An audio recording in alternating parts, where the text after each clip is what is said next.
Hello, fellow binge watchers. Welcome to my channel Cutting Reviews, and today we are reviewing Ray. But before we go ahead, don't forget to subscribe to the channel. When you pick up a legend like Satyajit Ray and decide to interpret his stories with a slice of modernity, it is bound to evoke mixed reactions. But for most of us who have always heard of Ray's classics but never really been exposed to his world, this anthology serves as a great mix of diverse human stories. In the first story, we have Ali Faisal playing a snobbish business tycoon with a razor sharp memory that he is extremely proud of, until one day when he encounters a blast from the past that leads him to question his entire existence. It all starts on a high and is an interesting premise to begin with. The visuals progress slowly from flamboyant to dark, but soon enough the characters start becoming too caricaturish. They start doing exactly the things that you'd expect them to. And pretty soon you realize the premise is not so unique after all. I am sure the brilliance of Satyajit Ray's stories lies in the nuances and the emotions they evoke. But sadly, despite great acting and cinematography, this one ends up being superficial and cold. The second in the series, Behrupia, is a slow killing psychological thriller. KK Menon as Indrashish Sarkar discovers the magic of prosthetics and uses it to take revenge from his tormentors. Set in the rickety bylanes of Kolkata, this retelling is brave, dark, and complex. Again, the technicalities of camera and production are on point, but the story relies heavily on the brilliance of the lead actor.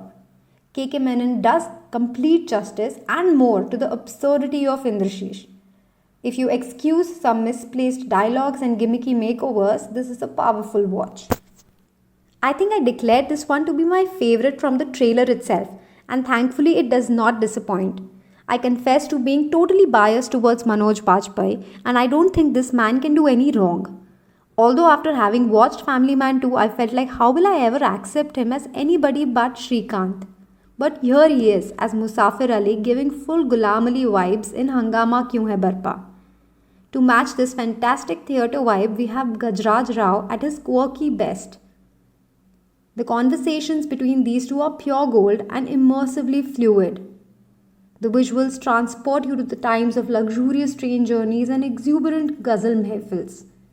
It also cleverly blurs the lines between fiction and reality. This has to be the most satisfying and delightful of the four. If you must watch one, pick this. This is my second favorite story for all the drama, humor, and surprises that it packs in this 1 hour.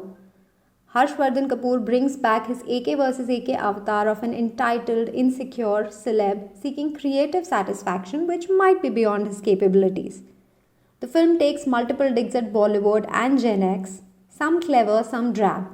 It takes the route of meta narratives and larger than life visuals to make a point about its self indulgence.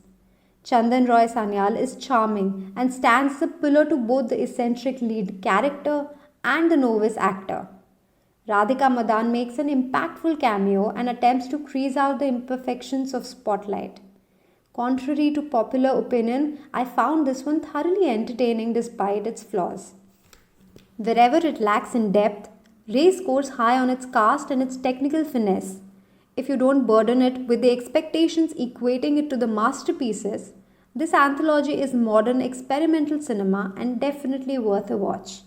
Going with 3.5 out of 5 cuttings for this one.